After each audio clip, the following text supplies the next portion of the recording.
When I said publicly in 1991 that the Earth was a living entity that we could communicate with and could communicate with us, people just dubbed me crazy. And now we're seeing scientists who have studied this coming to the same conclusion. Yes. The bottom line is this: everything is conscious. What we call creation is like an ocean of infinite energy, which is manifesting itself in different forms. It's like we may perceive ourselves as droplets, if you like, individuals. But if you put a droplet in the ocean, where does the droplet end and the ocean start? The ocean is the droplet is the ocean, and it's the same with us. You may look as you do, I may look as I do, that wall may look as it does, but they're all expressions of the same energy field, manifesting in different ways. So, of course, the planet itself is a living, thinking, emotional entity. And we are interacting with that energy field. And one of the things the Illuminati have set out to do and are trying ever more to do in the period we're experiencing now is to bring the vibrational state of the Earth's field, the Earth's consciousness, to as low a point as they can.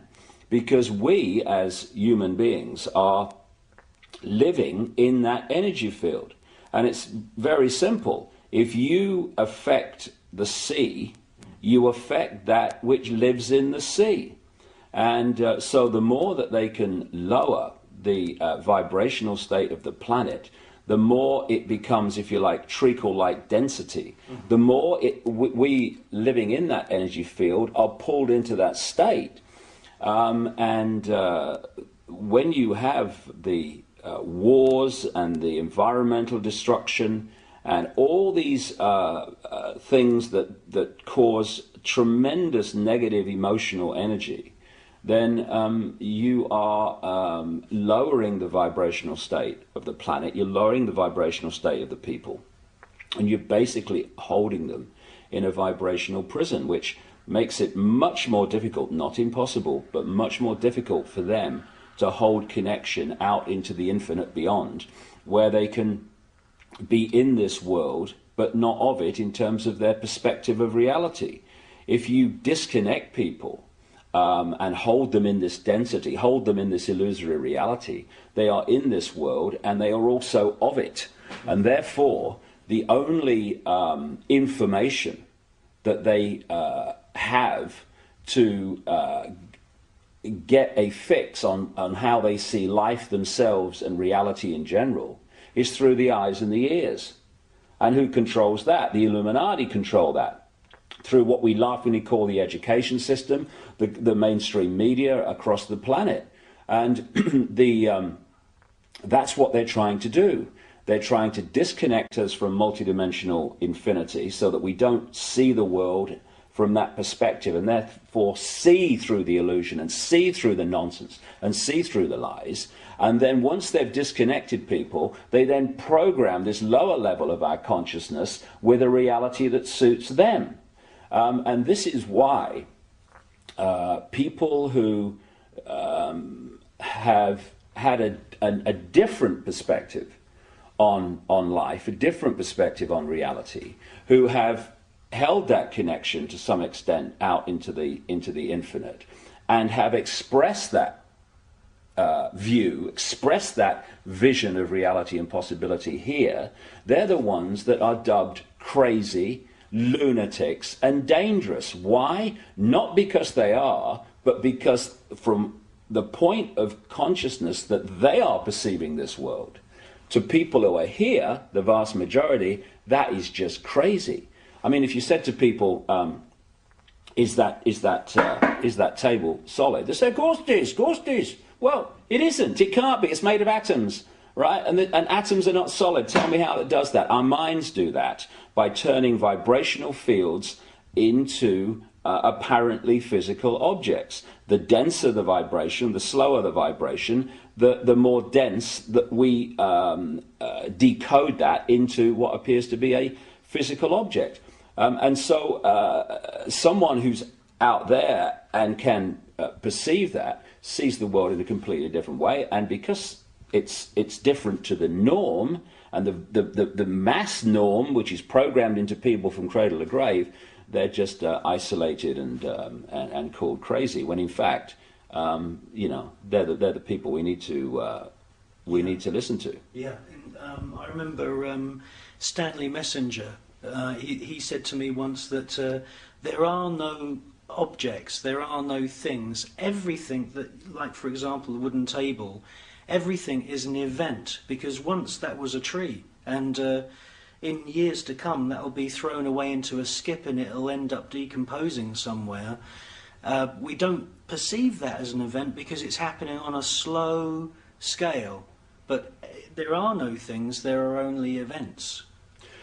Well, that table was once a tree, and when it was a tree, it was an illusion. Now it's a different kind of illusion, and when it's thrown on the scrap heap and goes back to energy as it decomposes, then it will still be an illusion. And this is for me, if you're talking about how we're controlled, how the few control the many.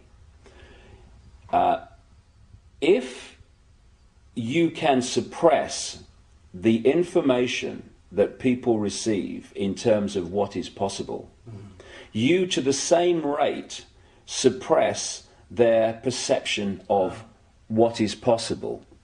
Okay, now once you have accepted that what we're told is possible is how it is, then you're living in a box that big. So anyone that starts to talk about things that are beyond that perception of possibility, you immediately dismiss them as crazy. And I'll give you an example of what I'm talking about. A few centuries ago, when people said the Earth was a sphere, they were perceived as crazy and dangerous. And one of the reasons was that if you lived on the bottom of a ball, you would fall off, right? Now, once you introduce the law of gravity, what appears at first sight to be a nonsensical idea becomes perfectly logical. However, if you suppress at that time knowledge of the law of gravity, then people are going to dismiss the truth because they can't perceive that the truth can be possible. And when you're talking about entities that shapeshift, that appear and disappear, UFOs that appear and disappear, if you program the population to believe that this world is all there is, that this is a solid world of solid individual objects, then the idea of things appearing and disappearing or shape-shifting from one state to another, to that sense of perception, is totally ludicrous. But once you introduce the suppressed knowledge, which is that this world is not solid, and what we're living in is basically symbolically a radio station, in terms of all the radio and television stations broadcasting to this place now are all existing in the space that I'm sitting in. I can't see them. They are not aware of each other unless they're really close on the dial, because they're on different frequencies. And if I'm on or something else is on a different frequency, a seriously different frequency to that wall, then I can walk through it, or something else can walk through it. Just as if I turn my radio on now, I tune into a radio frequency broadcast that's coming through this wall or this window. And so this reality that we think is so solid and all that there is actually like a radio station. And this physical body, this holographic illusion, locks us in, tunes us in like a radio to this radio station, to this reality.